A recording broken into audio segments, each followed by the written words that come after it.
Yeah, you're right. And I think where things begin to differ is when people put different emphases on what occurred. There are people who believe, for example, that, the alien or the UFO phenomenon is literally alien. There are other ones who believe, these are literally angelic or demons or time travelers or interdimensional. So in other words, what in the past has been passed off as encounters with A, B, or C, it could actually be all one thing. It's just how people, based on their belief systems, interpret the phenomenon. I totally agree. One of the things that I noticed in reading the book, which I thought was kind of interesting, which I mean, it's their story, and then I know they're sticking to it, but I had a little bit of a problem with is in a number of the stories, the aliens claim to have come from Venus. And I guess that claim really doesn't support their credibility. No, I mean, again, this is like a little... on the one hand, it's like a subtle issue, and on the other hand, it's quite glaring, and I'll explain what I mean by that.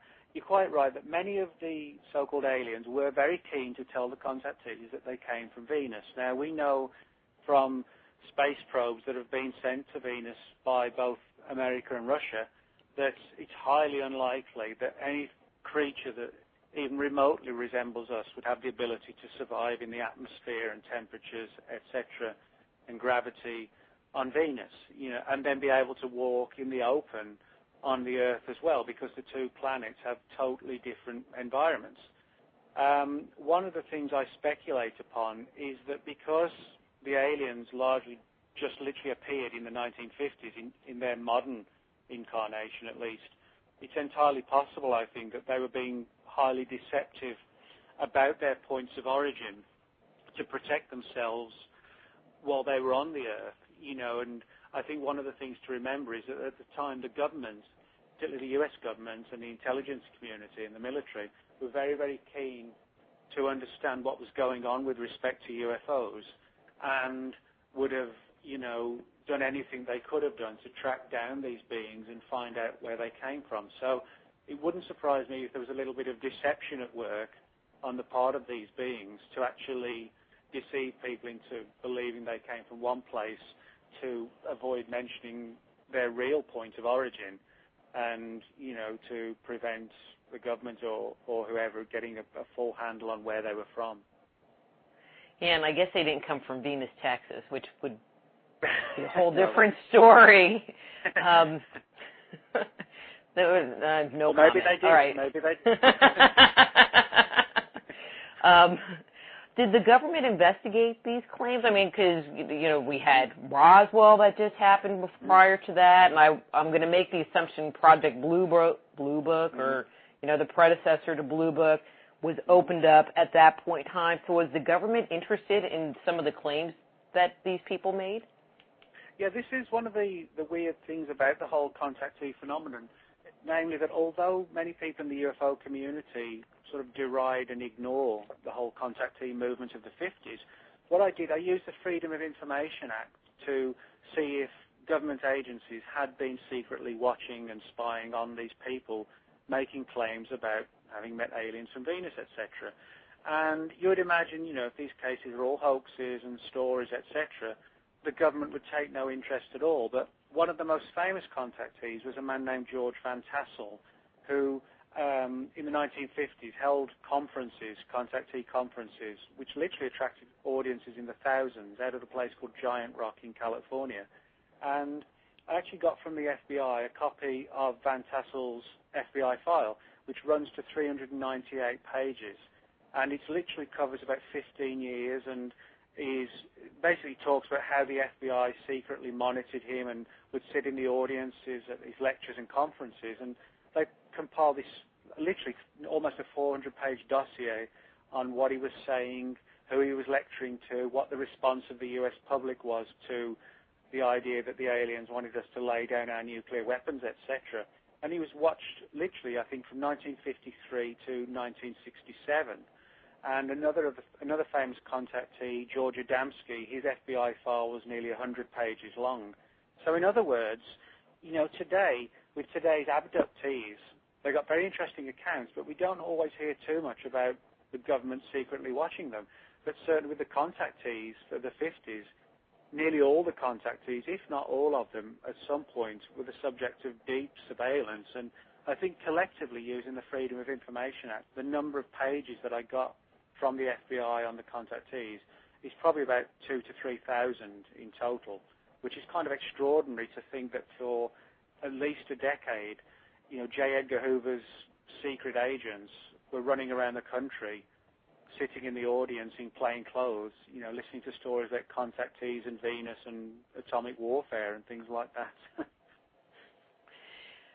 Did any of the people that you investigated or wrote about or know about during this period of time, prior to their experience, really have any kind of political agenda, any kind of agenda that would take them to this place that they would, put themselves out there for making such a, an out there claim, especially at that point in time?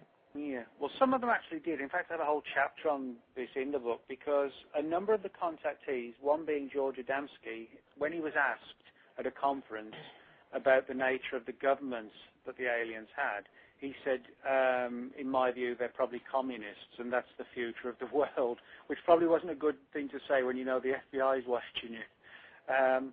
But that was one of the reasons why the FBI watched many of the contactees, because they were quite overtly political. And some of them were political prior to their UFO experiences. For example, George Adamski, in the 1930s, although he wasn't particularly a political man, he had an organization called the Royal Order of Tibet, which was like an alternative lifestyle, metaphysical type group in California. And this was like a decade before his UFO encounters even began. So even then he was attracting, controversy and interest.